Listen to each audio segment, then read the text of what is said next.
Hey everybody, happy Monday and welcome to How You Livin on Edge Radio TV. Hope you guys are having a good Monday so far. My name is Robin B. and good morning, Dr. Kiva. Good who? Afternoon, dagnabbit. How do you always catch me? Because I'm always thinking it, but you say it first. Yeah, go on it. I can't believe, and I practice all weekend. I practice. I said, don't say morning, don't say morning.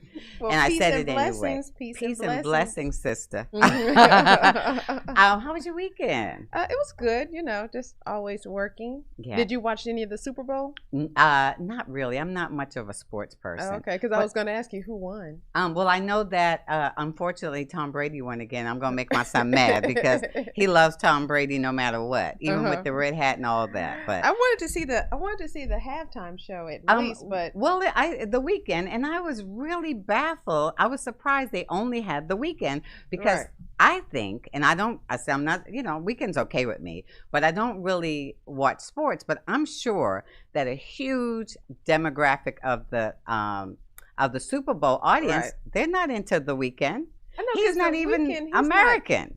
No offense, but he's not even American. He's British. Oh, okay. So they usually balance it out. But he's this? I mean, from the music that he plays, it's not like I've never seen him dance and be entertaining. That's exactly right. He's no Beyonce or J-Lo. Thank you. No Justin Timberlake. Justin Timberlake could carry it himself. He's no J-Lo. Bruno Mars. He's no Bruno Mars. Yeah. So if they had to share a stage, I'm really surprised. But now bear in mind, a lot of people.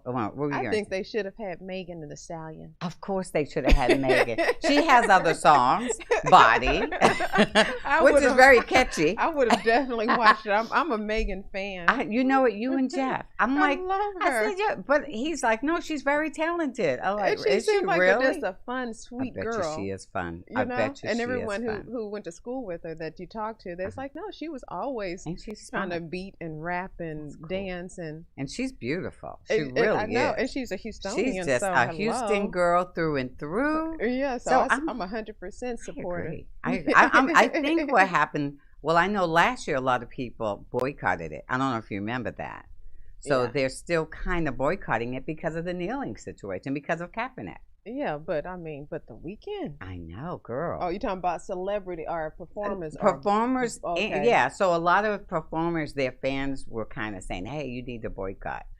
Now, that's just what I hear. Again, I'm not a big fan of sports. I definitely don't watch. I just saw Weekend on the screen, and I'm like, why him? And of all the I think people. her was there also, wasn't she? I know. Well, if she were, I didn't see her. Okay, I guess. But he's not a universal entertainer. No. And I actually looked it up. I said, okay, every year before 2021 was at least 2 entertainers.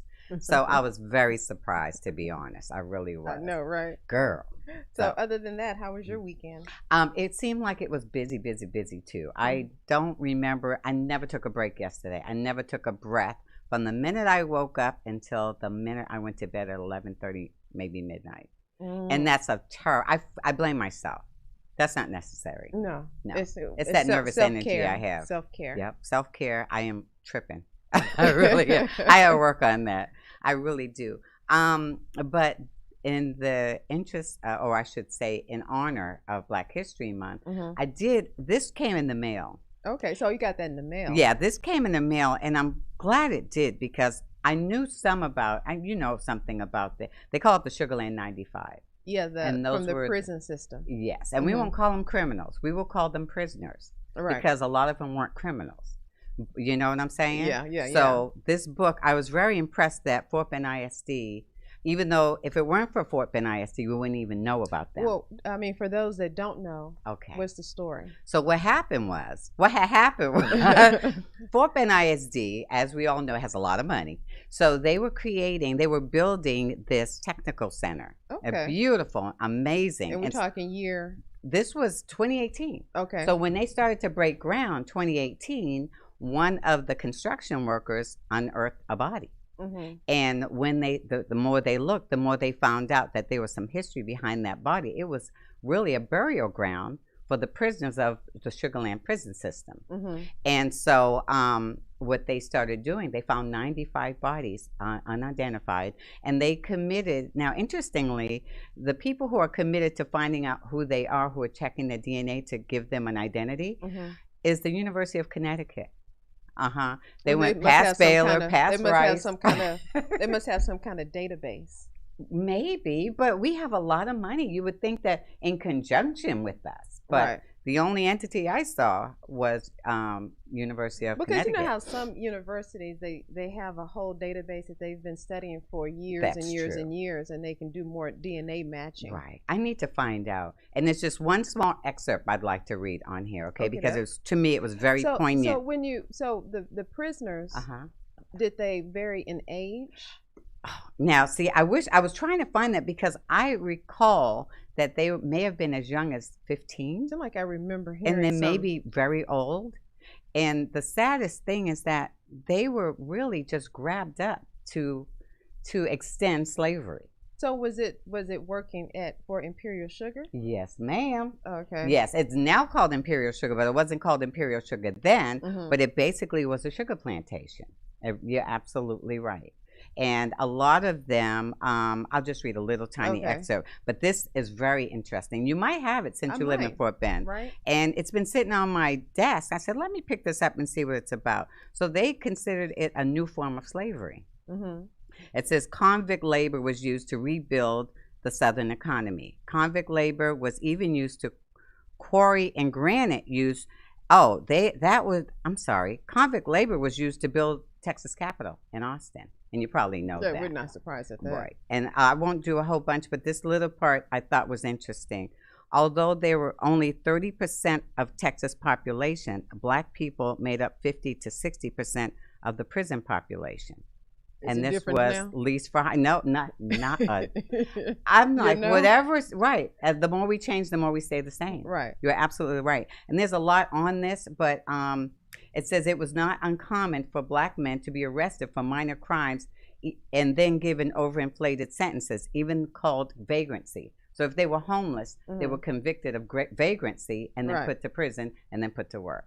So, I mean, this is anyone who has any interest should look this up. But isn't that the same with the prison system in Idaho? Because they were doing potatoes and so that's who farms the land where the prisoners. And that's not the South. Yeah. So it's kind of all over the place. That's pretty sad. Yeah, the South kind of sometimes gets a bad rep. However, it was just that in the South we dealt with more land and property, and so agriculture. They worked that way. Yep. And the North didn't have that, so they had to do more mine kind of things in industry. Wow. So we were just, land here, and they were hard labor. Exactly. So that's the real difference. Right. And then look at the White House. I mean, DC, that was built by slaves. So because it wasn't like they were doing better, Blacks were doing better up north. It was just because the Quakers were up there, and so they kind of influenced that. They thought it was wrong. I didn't know that. But also up north, that's when they were fighting more with Europeans, saying, the Boston Tea Party, and that's why they fought. Wow. But ultimately, it was still just based on industry up north and agriculture in the South. Wow, that's pretty sad. And you know what? That's a lot of people were under the influence that the North was kinder to the Black population. Not necessarily. They're the ones still it's all propaganda. Right. Thank you. Thank you. I mean, our prison system's out of control. We'll let y'all they'll count them as 2/3 humans, but you still get to use their vote. They don't get to tell you how to use it, but you still get to use it. That is so right. This is why, and then on that, because you know so much, and I'm not aware of all the things you just mentioned, but Utah, the state of Utah, or their school system, I think Utah, they have allowed the parents to opt out of Black History Month. So their kids don't have to learn anything about Black history, which is why we need people like Val Thompson. And do you have something you want to talk about? I mean, I guess we can bring in. Let's bring him in. Val real quick, because Val is going to come and tell us more about what happened with the slaves and how they were how they wanted to put them in different places. I won't give too much away. But let's talk about that T-shirt, because it's kind of part of the same thing. This woman Dr. Kiva has a message every week. What does it say? We out. We out. And that's how Harriet felt. I love it. She was very progressive. We out. That's it. I love that T-shirt. I'm telling you, girl, you need to start your own collection. You really should. And I'm just going to pick up your quotes and go, okay. That's good. See, that's a moneymaker. That's a smart woman right there. She's a moneymaker. Moneymaker. So yeah, guys, we're going to learn a lot. One of the most important parts of our American history, African American history. Yeah. Period. It's going to be quite interesting, quite educational. Mm-hmm. Well, so without further ado, we'll take a little short break, and when we come back, we'll have Mr. Val Thompson, and he's going to educate us on the relationship between Africa and America slaves. Yeah. Be right back, guys.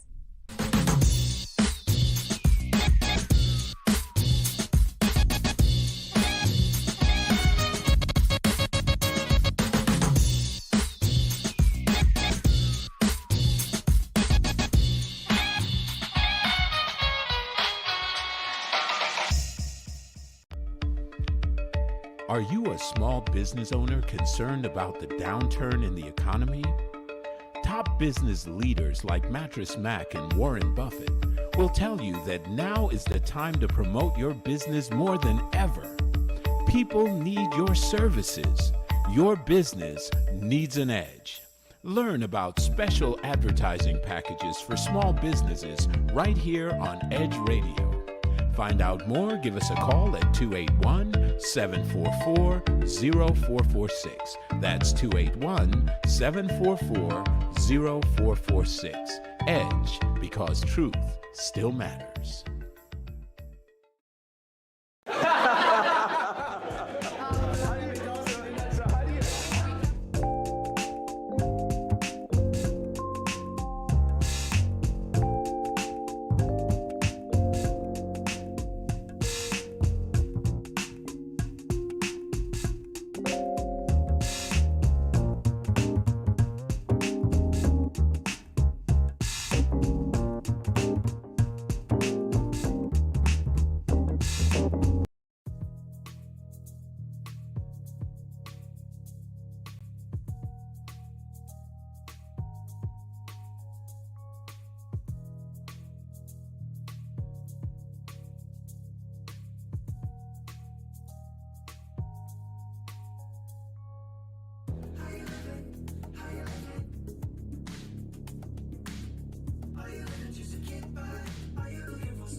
And welcome back to How You Livin on Edge Radio Live. So today we have Mr. Val Thompson, who's going to educate us on all things Liberia. Yeah, all things Liberia. I keep thinking that Michael Jackson song. Remember that Liberian girl? Oh, I love that song. Maybe we'll get Val to sing a little bit for her. We'll pay for that one. So good morning, Mr. Thompson. Good afternoon, Mr. Thompson. Gotcha. Good morning. Can you hear me? Good day, sir. Yeah, good morning, Robin and Dr. Kiva. It's good to see you again. Great to see you guys. And we promised we were going to bring you back. We needed to hear about this. Exactly. Oh, yeah. How are you living, right? I'm living quite well. Thanks for asking. I believe you are. You look like you're living well. I know. So for our great. For people who aren't aware of who you are, could you give us a little synopsis of Mr. Val Thompson? Well, I am the president of Houston International Trade Development Council. The council was established in 2008.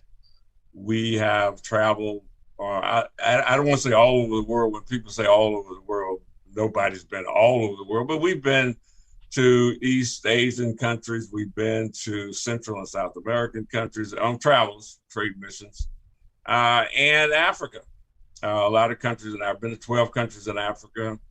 I also was in the African art business for a moment as a wholesaler. I didn't have a gallery or anything. I supplied galleries.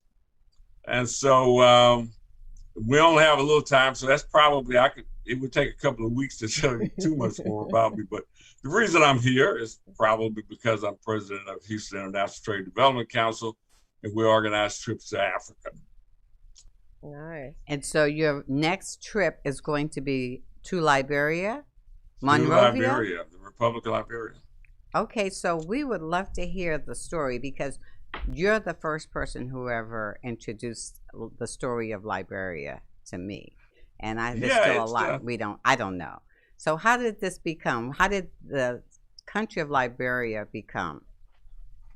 Okay, since we got a little time, I'm gonna do a little storytelling. Okay, That's great. I first, I had never been to Africa until I was in my late 40s. And the reason was that my son and daughter was involved with a project with former President Jimmy Carter's international, what was the name of that? They build homes, Habitat for Humanity. Yeah. And they were building homes in Ghana, in Kumasi, Ghana. And they were going on a 9-month project. And I'm like, wow, I've never been to Africa. So I said, hey, you guys, can I go with y'all for a couple of weeks? And they said, sure. Of course they said, sure, right?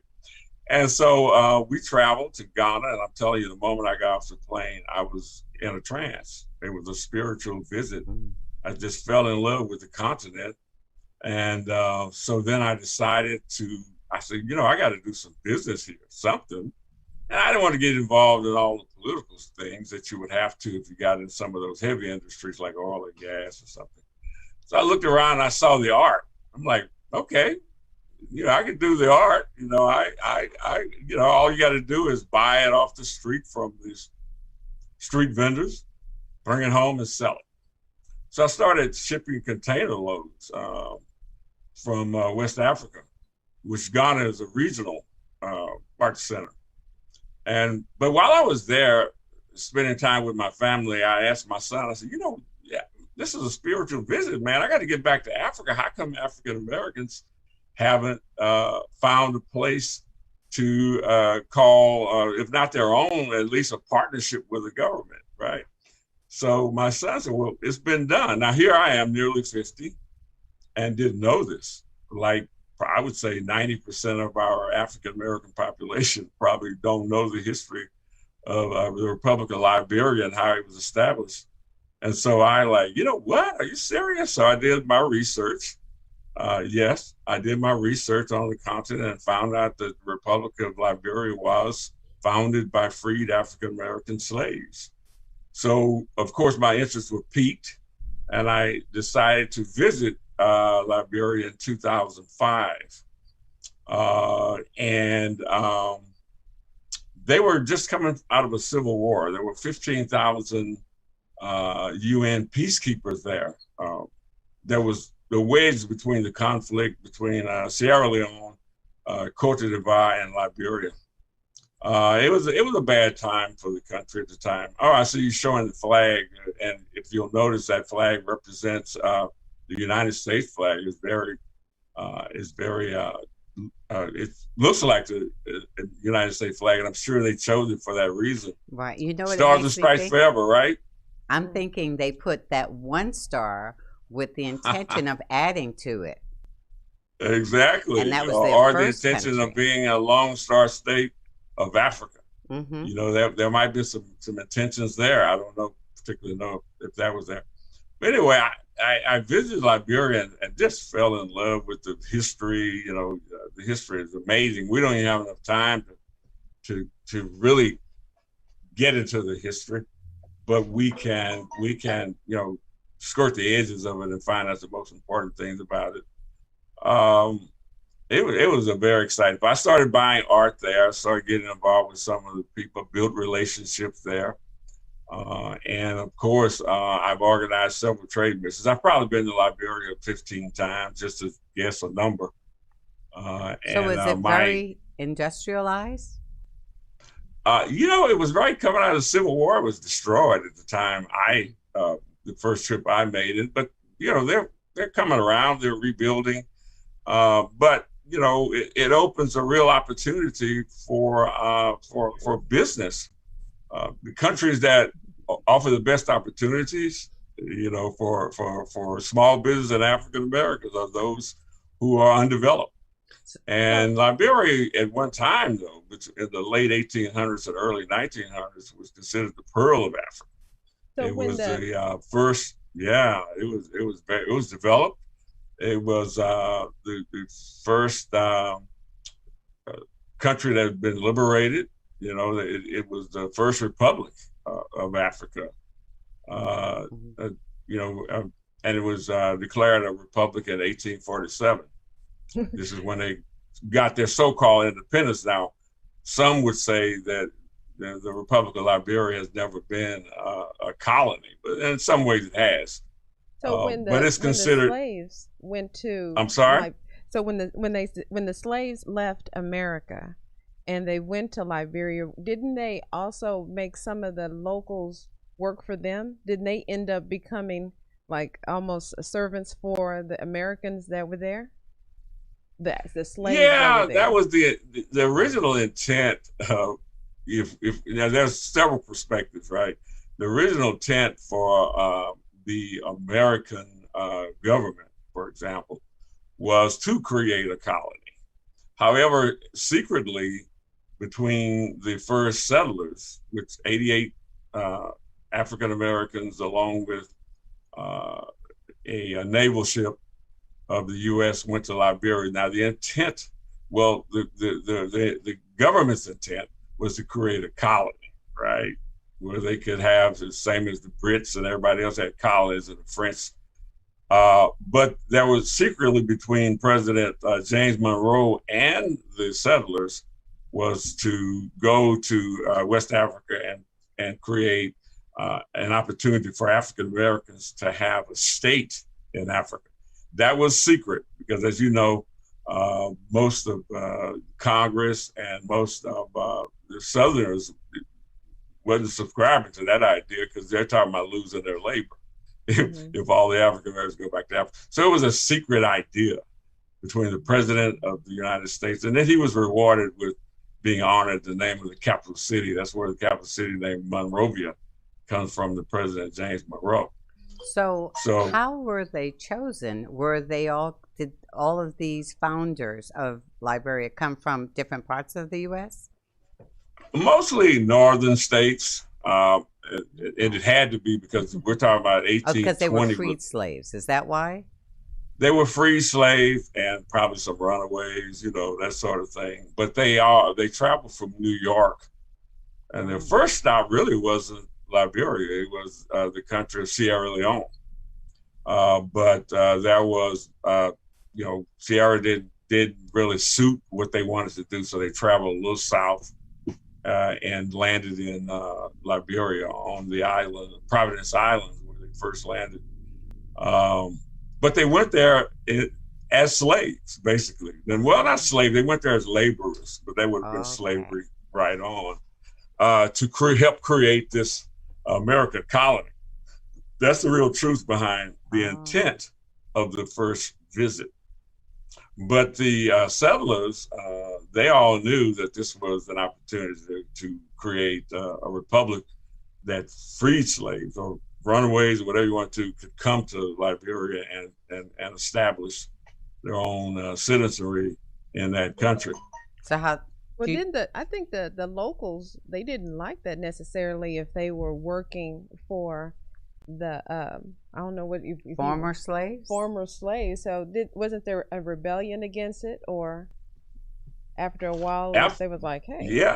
Yeah, that was definitely a rebellion, if you want to use that term, because there was indigenous people already there. Mm-hmm.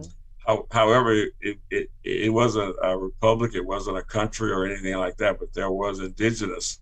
And so now you have African Americans who's created a different culture altogether, coming in on a culture that they knew nothing about. And that's why I'm so impressed with the founders, because rather than to be slaves, they were willing to go to a foreign land. And at this time, these people were born in the United States. So now when they go into Africa to create a republic in West Africa, they're going to a land they know nothing about. So it would have taken the boldest of our ancestors to even want to do this. It was a volunteer thing. It just, I'm glad you asked that question a moment ago. How were they chosen? They were volunteers. So what's the general condition there now? What's the situation? How's their government looking? Oh, they're looking great as far as, I mean, it's an undeveloped country. Let's get that out first. But they do have a government who, as I think I mentioned in your last show, was built up exactly like the United States government as far as 3 branches of service, administrative, legislative, and judicial. They have all that, so we would understand that perfectly. They have a president, they have, senators, they have a legal system, Supreme Court judges, on and on. We would definitely understand the government. Even their Constitution, word for word, to be there. Or a few minor pieces in the Constitution, word for word, to the U.S. Constitution. So very understandable government when it comes to an African or any American understanding how they operate. But it is safe travel. Oh, because sure, when you, sure. I mean, not knowing, because you look at certain pictures that you come back and you're like, oh, okay, is it civil unrest or what's going on? Well, unfortunately, what you'll see in the media, and I love the media. We're all media, right? But some media, mainstream media. But unfortunately, as you know, they've already, media for one reason or another always promoted the African Americans' endeavors. There's something wrong with it. So do you ever feel unsafe? Show you the absolute worst of conditions. Of course. But as I told you before, I've been there 15 times, and you see I'm still here. I'm alive, right? Thank goodness. So you obviously don't have to wear Kevlar when you go there. You just land and go stay at a hotel somewhere, and you walk around town. Absolutely, you can walk around town. You can visit. They have rainforests. The climate is never colder than 75, never warmer than 90. Oh my God! That's me right there. Are they? And they're on the water, aren't they? It's tropical, on the water. Oh my goodness! I tell you what, it's a paradise. I would say a developer's paradise. You got 360 miles of coastal area that's white beach sand. 360 miles undeveloped coast. So if one wanted to start developing, some sorts of resort or what have you, perfect location for that when it comes to Africa. Let's take a little short break and we'll find out more about some of the settlers of Liberia and what we need to do to go. Yes, especially that part. So we'll take a little short break and join us when we continue the conversation of Liberia and America with Mr. Val Thompson. So we'll be right back.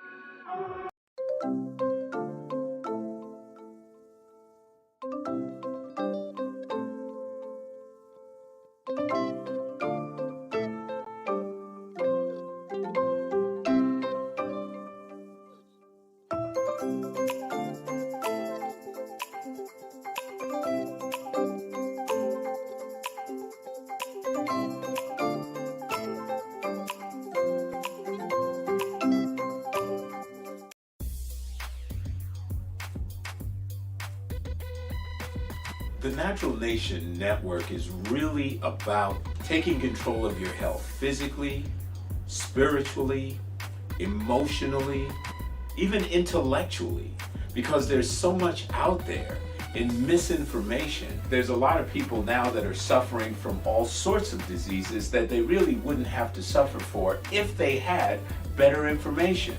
And that's what we're here to do. Provide information that can save lives. The mind and the body are totally connected. Health can be really serious, and sometimes we just have to lighten it up a little bit while we're still providing substantive information. And my sort of mantra on the salsa dance floor is kind of similar. I tell somebody, if you make a mistake twice, it becomes a move. Okay.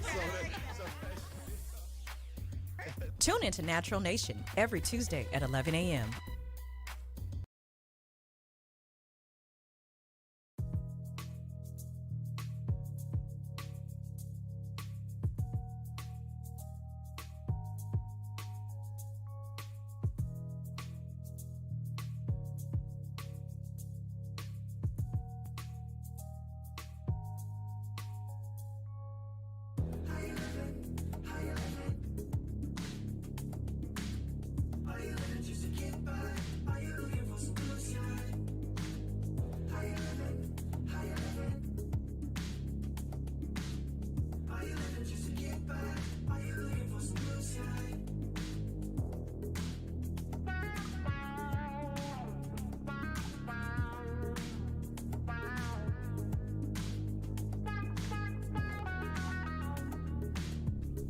And welcome back to How You Livin' on Edge Radio Live with Robin B and Kiva D. I like that. All right. So we're talking with Mr. Val Thompson about Liberia, all things Liberia and America. So when is the next time that you're going to go, and can other people join you? By all means, I have a trip planned for November 4th through 12th.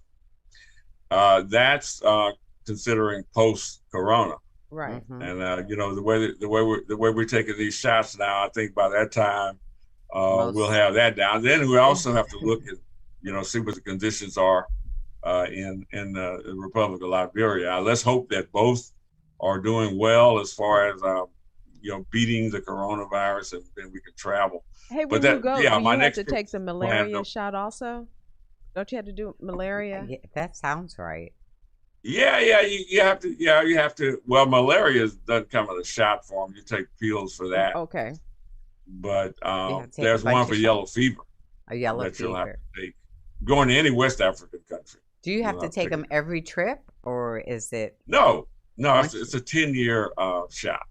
Okay. In fact, it's probably a forever shot, but they tell you 10 years so you can come back, I guess, and they make a little more money off you. But once you've had it, you know, you're pretty much good forever. Okay. So do you have a lot of Americans? Because I know a lot of Americans, they go to Ghana. Right. And they get, you know, property and Tanzania. And live in Ghana. That's a big one too. So have you noticed a lot of expatriates going to Liberia? Yes and no. It's not going to be like Ghana. Ghana has 30,000 African Americans living there. Okay. So it's a huge African American community. I've been there. I've met with the African Americans. And the reason is Ghana is a little more developed. Honestly, it is. It's more developed. They've been working on this a long time. They did a great job with their 1619 project, where they invited African Americans to come. They did a great job. I got to give it to them. But the Liberians, I really don't know the population of African Americans living there, but we do visit. You know, African Americans visit the Republic of Liberia, and those who do get excited about it because the history is amazing. That's one thing that, you know, I've been to 12 African countries, not to brag, that's 54 of them, so I'm not saying I know everything about Africa. Well, you've been to 54 more than me. But I've been to enough African countries to know for the African American, if you're looking for power, if you're looking to have an opportunity to participate in a development, it is the number one for me. And again, I don't have any prejudice to any African country, but I'm just, you know, and from a pragmatic point of view, I mean, Liberia for us is an amazing place. And there's another perspective now. You know, the original intent of the U.S. government was to have a colony there, correct? So all they have there now is an embassy. Right. Okay. So we're talking about a 200-year-old idea. Right. That has a whole nother view now. So blacks get rules over there. Or can you get dual citizenship? Can you? Yeah, you absolutely. It's in their constitution that any African, just like the U.S. It's basically the same. Well, I mean, if we go all the way back, to establishing the republic, it's in their constitution that they can you can be African and been captive on the high seas as a slave. If that ship makes it to Liberia, you're automatically Liberian. Wow. This is in their constitution. So how many people do you usually take on your, I like to call them a pilgrimage, so to speak, when you take your mission trips to Liberia? And what's the cost? Yeah, good question. Well, you know, the cost can be, you know, I don't know I don't know right now. I'm gonna be honest with you. This is a little too far out. But you know, in past trips, they average around $4,000. Now that's everything. That's your hotel, that's your airfare, that's all the activities that we're going to participate in. The only thing I don't do is feed you. I give you the option to bring crackers and Vienna sausage if you want. Now, what is it, like a 20-hour flight? Yeah, it can be. It's all about who you're flying with. Delta has the shortest flight would be by way of Ghana, Accra, Ghana. That would be from Atlanta, Georgia to Accra, Ghana, and then you skip over with another hour flight. How far is it from Atlanta Monrovia. to Ghana? Now that probably wouldn't be any more than maybe 15 hours. Okay. But if you went Air France or any of the airlines who travel through Europe, yeah, you're going to be looking at 20 hours. Okay. Good to know. Yeah. So now we're trying to do something about that, though. We're trying to, that would be nice. Is Ghana get some airlines to jump on board? Not Ghana, but is Liberia the sister city to Houston? No, there's no sister city in Liberia that's Houston's sister. Well, before we go down there, could you explain what sister city is? Because when I say that to people, they're like, "I never heard of that before." You're the first person I've ever heard it from. So yes. So could you explain the program? I'm glad to, because there's only one sister city on the entire African continent that's a sister to Houston, and that's Luanda, Angola. So we wanted to do something about that. We wanted more African cities to sister up with Houston. Now, to give you the history of sister cities, it was founded by President Dwight Eisenhower in 1956. And the purpose was that after World War II, most of the world was destroyed in a lot of places, and he felt that by creating this initiative, that people can get to know each other and be less likely to go to war, if they get to be friends. And he chose cities as the conduit for this initiative. In other words, you would take a U.S. city and they would sister with a foreign country city. Mm-hmm. And then with that city, then they would create student exchange, cultural exchange, business exchange, and so forth. So it's a way of exchanging ideas and so forth. So it's a great program. They're usually nonprofit organizations. So it's a way to raise funds if you want to have a project. We have a project. As soon as we can get our sister established, we want to build a museum to recognize the first settlers to come to Liberia. Now they have a museum that has artifacts from that era, mm-hmm. but we wanted to do something grander and a little more special. And then on their side, you got to do something for them too. We plan to help them with their cultural center they like to have. And these two things will be close to each other, and they'll be on the coast. Beautiful site. Liberia is tropical. If you ever travel though, you'll see the potential. I can't wait to see it. I can't wait. You're gonna go to Liberia? I want to go to Liberia. Absolutely. As long as Val's there, I feel safe. Now, how is it that we have a sister city, someplace in America, that's sistering another country, right, so that we can exchange cultures, right? But in Utah, they don't want them to know about African American history, and that's local. Isn't that sad? Val, did you hear about that? I just heard that, and I was listening to you guys when you first came on. I found that interesting. I was hoping y'all give me a little bit more. Some of that I didn't know, especially about the Sugarland fine. Did you know about the Sugarland 95? Yeah, I didn't know it. I'm listening to you. I'm like, keep going. This is why it's so important. This is why this whole month is what we're focusing on. Yeah, because this whole existence, our whole year. Let's make this a 365. Year. Thank you. I saw that on your hashtag. Thank you, sister. That's right. It's a 365 situation. Now I was wondering, how are the other countries getting along with Liberia? Do they receive them? Since they were almost you Americanized a little exactly.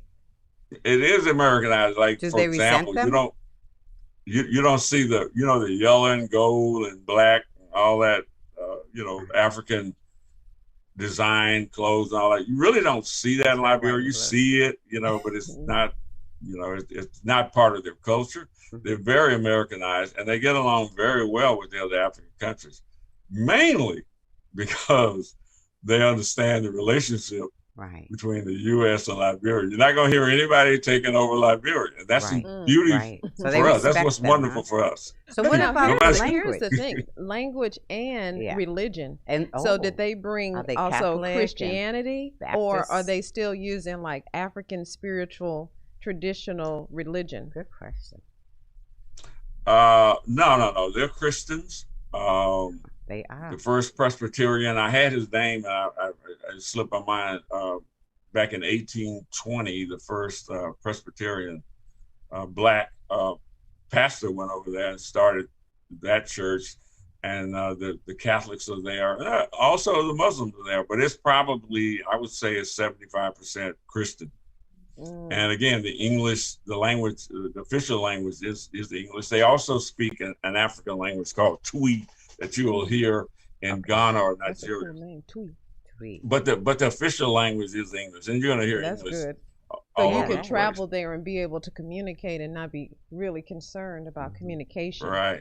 And just to touch back on what you had said earlier about security, I can tell you right now, I'm going to use the term revered because it's almost that good. African Americans are revered in Liberia. I mean, it's a sin to hurt an African American. We need to all go over there. You heard an African American. Most of their funding comes from the United States. Not enough. And that's what we're going to be working on to get enough. All more the reason. Foreign aid to Liberia. That's what we're going to work on. But even now, most of their funding through USAID and foreign aid from the United States government goes to Liberia. Most of their funding goes to Liberia. So to do anything to hurt an American, period, is detrimental to your health and your freedom. Yeah, speaking of health, I wonder, with the whole health system, because you know how when you go to other countries, they have better health care than we do, and they take care of their citizens a lot better than Americans. Universal. So how are they with? Do you know about that kind of structure as far as health care and the health system is weak. It was exposed by Ebola. That's one of the silver linings of Ebola. If you had to find something that had exposed their weak health care system, but they're getting better now, and that's another area that we're going to be working on when we get that city set up, because then we'll be able to go to funding areas, go to these wealthy people who want to help. We can go to them they have some extra money. And help with that. All the areas, healthcare, development, education. We're going to be working on all of that. I'm very excited about this. This is my end of life adventure. I like it. Well, we're gonna take a short break, and we're gonna come back and find out how people can start to get even more involved. So Certainly. We'll take a little short break and join us as we complete our conversation with Val Thompson on Liberia.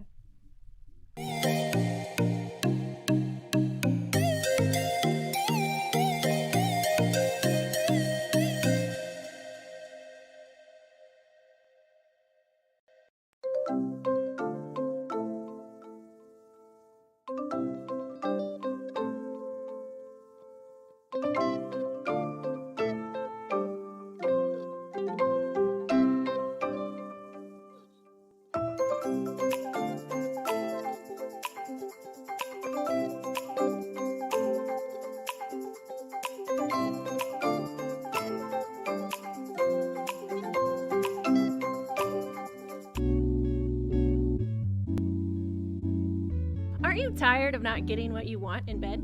Are you ready to spice things up behind those closed doors? Woo! We're here for you every hump day at 7 p.m. This is Sex on the Edge with Jen and Hen. I'm Jennifer Reeves. And I'm Hendrik Scott, and we are professional licensed sex therapists. So remember to watch us Wednesday at 7 p.m. on Edge Radio TV, just in time for sexy time.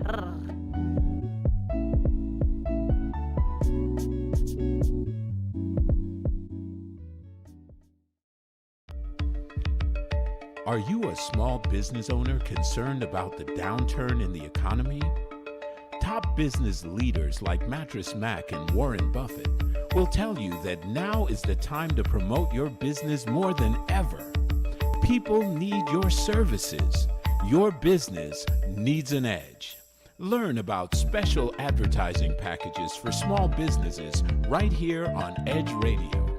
Find out more, give us a call at 281-744-0446. That's 281-744-0446. Edge, because truth still matters.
When people stop talking to each other, society is on the edge. Let's bring them back. Edge Radio, because truth still matters.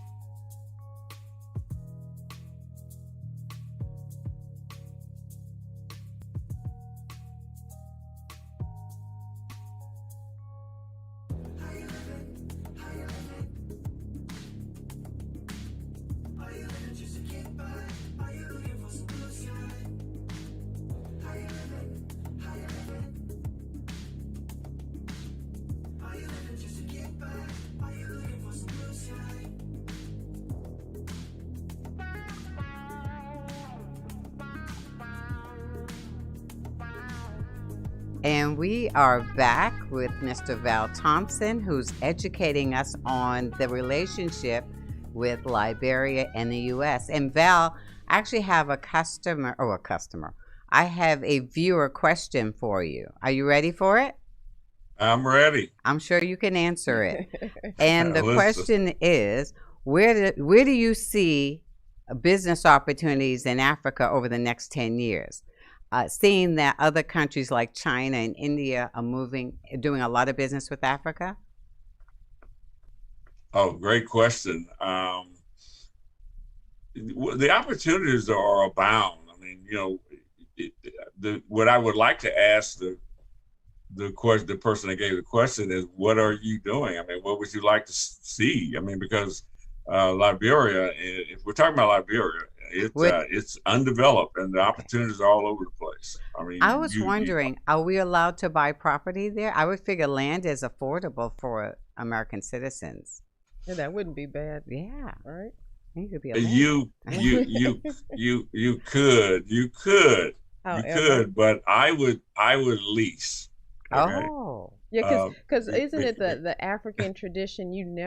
How can you own land? Oh, I think ultimately, I heard something about that. It was someone who told us that. That sounds very familiar. Yeah. Yeah, I think I told you that.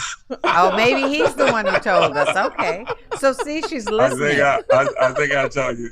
Culturally, and if there's any African immigrants listening to me, some might say, Val's not right, but I'm speaking culturally. I'm not speaking legally. Right. Okay? Right. Legally, you can. Culturally, How can you it's sort of like the own? Native Americans. They never felt like anybody should own land. And so a lot of the African indigenous people feel that same way. So if you buy the land, it's a point of contention. It's like, you know, so you always got that problem of people not really wanting to feel like you own something and own some of African, Like some a of the person. continent. So then it may trigger, you know, a reaction to want to, you know, get you off of it. So I would say lease. It's the same thing. I mean, if you own, you don't own anything here. You really leasing because you got to pay property taxes, right? Okay, so I would say lease.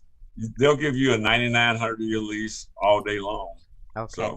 So personally, if you were to do business with Liberia, what industry would you first get involved in? Great question. There's so many that I like, you know, it's a little difficult for me to just throw one out there. Probably trading, international trading, different commodities would be a good one to get into first, you know, rather than start trying to do direct investment, you know, like buying property and all that. That would be after I've established myself in the country, you know, as a trader of some sort, make a little money so where it makes sense. I wouldn't go in saying, okay, I'm gonna buy some property because I'm gonna build this and that. I wouldn't do that immediately. No, I'd trade first. So with our last few minutes that we have you, how can people get involved with the project, like working with you, or, you know, trying to go to Liberia with you also? So how can people get involved? Yeah, they could work with me. I would say travel first, so you know, smell, feel, taste, get to know the people and get to understand the culture would be the first thing to do. You know, it's one thing to, you know, meet somebody here that's from Liberia and start talking about, let's do this. Now, go there on a trade mission, and you know, because once you go, then your eyes will probably open to opportunities you hadn't even thought of. You know, once you go there, because I mean, you look around, you say, "Wow, why aren't they doing this? Why aren't they doing that?" You know, and so, you know, for example, if someone would go there and open a restaurant, and not nothing big, just, you know, something small, you know, selling barbecue, for example, Texas barbecue would go crazy. And anywhere in West Africa, not just Liberia, they love Texas even open barbecue. a little tea shop. Girl, you read my mind. Like a Starbucks, but not a Starbucks. That's just what I was thinking, the black version. So what's your contact information if someone wants to get in contact with you? You could reach me. Let me give you the email first. That's vthompson@houstontrade.org. And I'll also give you my cell number. I'm not afraid. Call me anytime. I ain't afraid. Call me anytime. 832-526-3335 is my cell. And my office line is 832-448-0537. Want to try the website as well? Yes. HoustonTrade.org. That's easy. HoustonTrade.org. HoustonTrade.org. That's and the if website. there are you get information off of there and become a member. Oh, yes. Become a member of Houston International Trade Development. I need to call you afterwards so you can walk me through the process, because I definitely want to be a member. Yes. I guess we got to start saving our money. Yeah, we got to start saving up. We've got till November. Oh yeah, we got to go. Yeah, we can Our start producer is giving us the red eye. So as now we like to have our guests always drop a little nugget, something that they can share words of wisdom with our viewers. So could you drop us a little nugget, a little wisdom? What you got, Mr. Okay. Well, you know, I offer today my perspective as an African American for our history, but it's international history. And I would say, you know, always look at your history and let it be a guide to your future, because anything that happened in the past can certainly happen again. Perfect. And exactly. Thank you. That is the truth. Val Thompson, thank you so much. Well, thank you so much. I'm pretty sure we're going to bring you back again. You know we are. Oh, I got more for you. I got more He's for got you. a lot of hats. By all means, I got more for you. Thank you for having me. Well, thank you Yeah, so we much. appreciate it. All right, guys. It's my pleasure. Thank you. We My pleasure. glad you all stuck around today. We look forward to seeing you again next Monday. And in the meantime, we always got to ask, how you living? Peace.